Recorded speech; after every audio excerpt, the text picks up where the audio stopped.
साथियों, अभी हम लोग उपस्थित हैं एग्जाम टूर चैनल पर। बहुत सारा ऐसा बात है बीपीएससी असिस्टेंट के बारे में जो आप नहीं जानते हैं, जो उस नोटिस में भी होगा लेकिन आप नहीं समझ पाइएगा, उसको मैं समझाने का प्रयास करूंगा।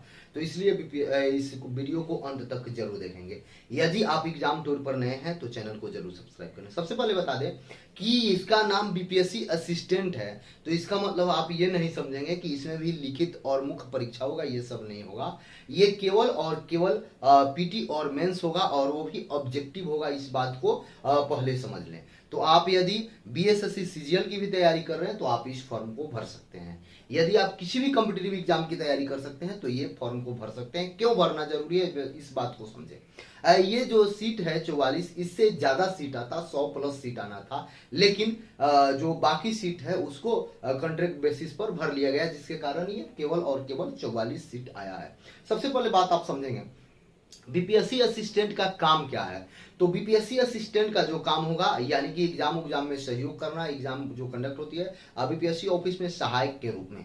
और ये जो आप जानते होइएगा कि एसडीएम, डीएसपी, ये सब का जो वेतन स्तर होता है, ठीक उसी प्रकार इनका भी वेतन स्तर 7 स्तर का है। यानी कि वेतन आपका जो शुरुआत भी होगा वो 65-60 से शुरुआत होगा, इस बात को समझे। यानी कि वेतन स्तर बहुत मजबूत है। 7 स्केल के लिए बहुत सारे बच्चे लोगों का ये इच्छा होता है, बहुत सारे अभ्यर्थी का ये चाहत होता है, लेकिन इसके लिए मुख्य परीक्षा होता है, जबकि इसमें मुख्य परीक्षा नहीं है। मुख्य परीक्षा ऑब्जेक्टिव है, जो कि आप लोगों के लिए किसी भी कॉम्पिटिटिव एग्जाम की तैयारी करते हैं तो आपके लिए ये जॉब महत्वपूर्ण हो जाता है, समझे। सबसे पहले बता दें, आप से फॉर्म अप्लाई होगा, यानी कि आज से आप फॉर्म अप्लाई कर सकते हैं। यानी कि 7 तारीख से आप फॉर्म अप्लाई कर सकते हैं, 7 से 30 तक अप्लाई कर सकते हैं। लेकिन आप कोशिश करेंगे कि जितना जल्द से जल्द हो फॉर्म डालें, क्योंकि अंत में सर्वर खराब हो जाएगा, सर्वर व्यस्त रहता है, आप देखते हैं बिहार सरकार का, इसके लिए। तो ये बीपीएससी असिस्टेंट का बहाली है। इसमें सबसे पहले आप जानेंगे कौन विद्यार्थी भर सकते हैं। तो यदि आप ग्रेजुएट पास हैं, आपके पास आज तक में ग्रेजुएट का डिग्री है, ग्रेजुएशन आप पास किए हैं किसी भी स्ट्रीम में, कितना भी अंक हो, केवल पास होना चाहिए, तो आप फॉर्म अप्लाई कर सकते हैं। वैसे विद्यार्थी जो अपेयरिंग में है, जो एग्जाम दे दिए हैं, उनका रिजल्ट नहीं आया, वो नहीं भर सकते हैं। यदि आज आपका रिजल्ट आ जाए तो आज आप फॉर्म को भर सकते हैं, कल आपका रिजल्ट आ जाए तो भी कल आप फॉर्म को भर सकते हैं, लेकिन रिजल्ट आपके हाथ में होना चाहिए फॉर्म भरने से पहले। दूसरी बात समझेंगे, इसमें फी का क्या है। तो जो भी जनरल कैटेगरी के स्टूडेंट है वह 600 रुपया देंगे। बाकी कोई भी कैटेगरी के स्टूडेंट है बिहार के, वह 150 रुपया देंगे। वो महिला हो, SC ST, वो सब जनरल। और चलिए आगे देखते हैं, थोड़ा सा ध्यानपूर्वक देखेंगे। यदि किसी भी प्रकार का मेरे बताने के बाद भी समस्या हो तो आप कमेंट बॉक्स में जरूर कमेंट करेंगे। इस फॉर्म को बिहार से बाहर वाले राज्य वाले विद्यार्थी भी भर सकते हैं, वो भी भर सकते हैं, इसमें कोई डाउट नहीं है। ये अब शुरू से बात करेंगे। सबसे पहले देखें तो इस विज्ञापन की संख्या 06/2022। बीपीएससी अभी बहुत सारा वैकेंसी आने वाला है बिहार में, क्योंकि आप सबके लिए महत्वपूर्ण इस बार बिहार होगा, क्योंकि बिहार से अच्छी खबर है कि माननीय मुख्यमंत्री श्री नीतीश कुमार जी बिहार से प्रधानमंत्री के कैंडिडेट होंगे। और ये अच्छा वैकेंसी दे, हम लोग को वैकेंसी चाहिए, जॉब चाहिए, क्योंकि बिहार में भी आपको दिखाना पड़ेगा कि हाँ आप बिहार के लिए क्या किए हैं। जो लगातार आप बिहार में बच्चों को पिटवा रहे हैं, जो जॉब मांगने जा रहा है, ये अच्छी बात नहीं है। आप उन सबको नौकरी दें, अच्छा करें।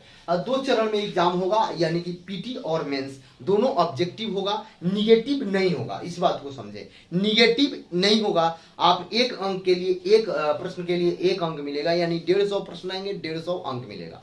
पीटी केवल क्वालिफाइंग नेचर होगा, इस बात को आप समझे। पीटी का सिलेबस है सामान्य ज्ञान से, यानी सामान्य अध्ययन से 50 प्रश्न, उसमें करंट भी रहेंगे। विज्ञान और गणित से मिलाकर 50। गणित 25 से ज्यादा भी हो सकता है, 25 से कम भी हो सकता है, सामान्य ज्ञान 25 से ज्यादा कम हो सकता है, ये दोनों मिला के 50 रहते हैं। मानसिक क्षमता 50 रहेंगे, यानी कि 150 प्रश्न, 150 अंक, निगेटिव नहीं। समय 2 घंटा 15 मिनट। आप ध्यानपूर्वक देखें। एक इसके बाद जब आप पीटी क्वालिफाइंग कीजिएगा, यानी बीपीएससी असिस्टेंट के पीटी आप जब क्वालिफाई कीजिएगा तो आपको मेंस के लिए देना होगा। और एक बात आप समझे, इसमें आप 3 बुक ले जा सकते हैं, या तो एनसीईआरटी का बुक हो, या बीएसईबी का बुक हो, या आईसीएसई का बुक हो, या अन्य किसी भी बोर्ड का टेक्स्ट बुक होना चाहिए। वो आप 3 बुक ले जा सकते हैं, एक सामान्य विज्ञान के, एक जीके जीएस का, और एक आप साइंस का ले जा सकते हैं, और एक गणित का ले जा सकते हैं। रीजनिंग का कोई बुक नहीं होता है टेक्स्ट बुक, इसके कारण आप रीजनिंग नहीं ले जा सकते। अब देखिए यहाँ पे ध्यानपूर्वक देखेंगे। योग्यता हो गया। बीएसएससी सीजीएल का जो सिलेबस है सेम सिलेबस इसका भी है, तो यदि आप अच्छा से सीजीएल का तैयारी कर रहे हैं तो इस फॉर्म को आप जरूर भरें, आपका एक सीट मिलना चाहिए।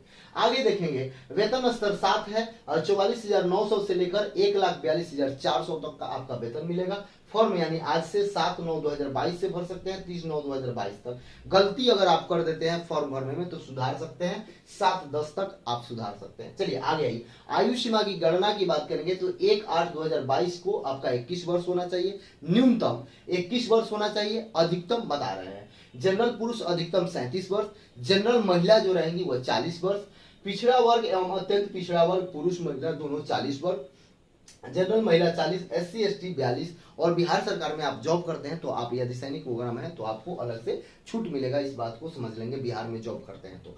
सिलेक्शन प्रोसेस की बात कीजिएगा तो आप जो मेंस का एग्जाम दीजिएगा, पीटी में जो 10 गुना रिजल्ट आएगा उसके बाद मेंस जो होगा, मेंस में जो आपका रिजल्ट आएगा उसके अनुसार आपका सिलेक्शन होता है। अब थोड़ा सा ध्यानपूर्वक समझेंगे। आपसे बता दें कि हिंदी से कोई लेना देना नहीं है, लेकिन जब आप 30 अंक लाइएगा यानी 30 प्रश्न सही करिएगा तभी आपका मेंस का कॉपी जांच होता है, अन्यथा नहीं जांच होता है। इसलिए हिंदी आपको 30 अंक लाना होता है, उसके बाद मेंस जांच होगा, मेंस से ही आपका निर्धारित किया जाता है। पिछला बार जो कट ऑफ गया था 119 के आसपास गया था, तो इसलिए आप समझ सकते हैं निगेटिव नहीं होता है, और ये प्रश्न जो होता है बहुवैकल्पिक होता है, यानी कि ऑब्जेक्टिव होता है। मेंस और पीटी दोनों सेम सिलेबस है, 7 स्तर का पे स्केल है, इसलिए इस पर ज्यादा लोग फोकस करते हैं। क्योंकि एक अस्थाई जॉब होता है और एक स्थान पर जॉब होता है, 2 दिन छुट्टी भी मिलता है सप्ताह में बीपीएससी असिस्टेंट यानी बीपीएससी सहायक के पदों पर, तो इसलिए ये थोड़ा सा अट्रैक्टिव जॉब हो जाता है। तो आपको मेहनत जरूर करना पड़ेगा।